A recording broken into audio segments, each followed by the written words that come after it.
aujourd'hui de pouvoir revenir après 5 années, suite au lancement des premières assises des industries culturelles et créatives sous le haut patronage de Sa Majesté en octobre 2019. Nous étions pleins d'espoir avec de belles recommandations. Malheureusement, le Covid est venu freiner cet élan.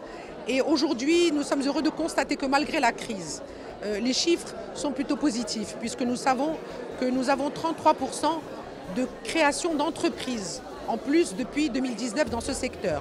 Nous avons 20% d'emplois en plus, ce sont les chiffres officiels et ce sont des chiffres sur lesquels nous devons nous arrêter, nous devons prêter attention parce que nous sommes aujourd'hui dans une période où nous avons une préoccupation très importante qui est celle de la création d'emplois pour les jeunes. Et ce qui est très intéressant, c'est que 50% de ces jeunes sont des femmes. Et ça en fait le premier secteur au monde qui finalement exerce la parité en matière d'emploi. L'industrie culturelle, depuis plus de 4 ans maintenant ou 5 ans, elle a fait évoluer les chiffres, enfin la création d'emplois. Donc ça c'est intéressant, c'est important. Comment prendre les expériences réussies qui existent aujourd'hui au Maroc, comment essayer de les dupliquer avec des modèles de financement nouveaux. Quand je dis modèles de financement nouveaux, c'est-à-dire liés bien évidemment au soutien qu'apporte l'État, mais pas que, aussi les financements privés. Il y a aujourd'hui des banques qui sont présentes avec nous, il y a des hommes d'affaires qui sont présents avec nous. Tout l'intérêt aujourd'hui est d'expliquer que l'industrie culturelle est quelque chose qui est...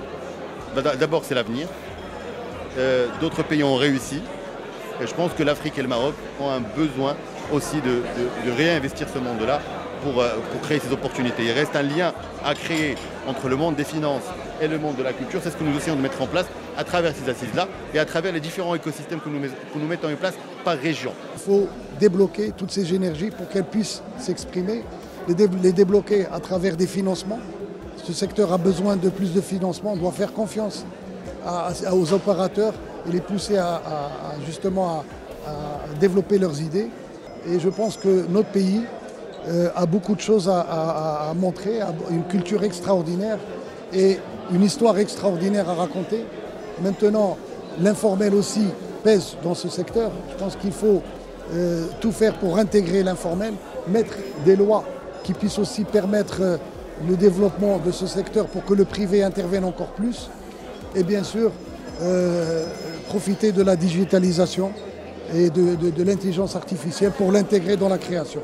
Nous sommes honorés aussi d'accompagner, de soutenir ces beaux chantiers et ceci parce que nous considérons que c'est un domaine stratégique. Et stratégique pour l'humanité dans un moment où le monde ne se parle pas trop, où le monde se met les uns contre les autres.